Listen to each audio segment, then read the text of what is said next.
Ever wondered why cyclones get those quirky names? It's not just for fun or to make them sound less threatening. There's actually a fascinating history and a very practical reason behind it. Well, let's dive in and find out.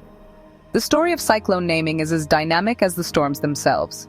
First, what exactly is a cyclone? It's a large-scale air mass that rotates around a strong center of low atmospheric pressure. Picture this. Warm, moist air over tropical oceans rises, creating an area of low pressure.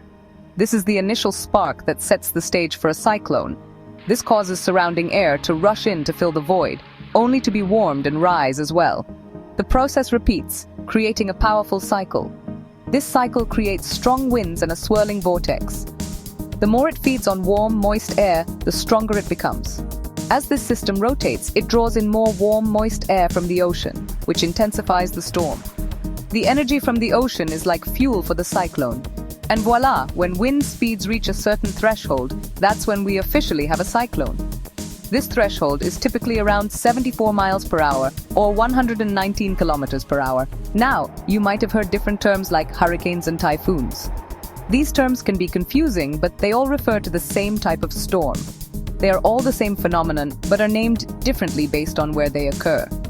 It's a matter of regional naming conventions. In the Atlantic Ocean and Northeast Pacific, it's called a hurricane.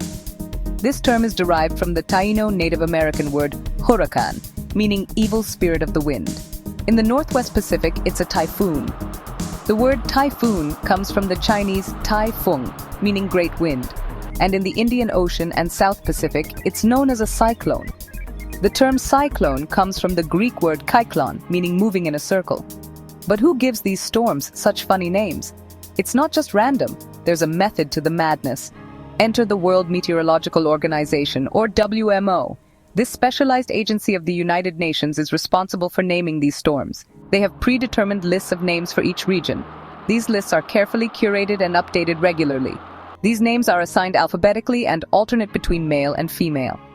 This practice ensures a fair representation and avoids any gender bias. The practice of naming cyclones started to avoid confusion and make communication easier, especially when multiple storms are active at once. It's a system that has proven to be very effective. Imagine trying to track 4 or 5 storms with just numbers. It would be a logistical nightmare for meteorologists and the public alike. Names make it simpler and more memorable. They also help in raising public awareness and preparedness. These lists are reused every 6 years. However, there are exceptions to this rule. If a cyclone is particularly devastating, its name is retired to honor the victims and the impact it had. This is a mark of respect and a way to remember the event.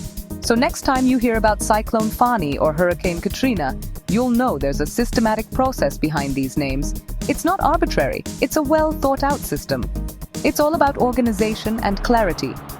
This system helps in effective communication and disaster management. And there you have it, the fascinating world of cyclones and their names.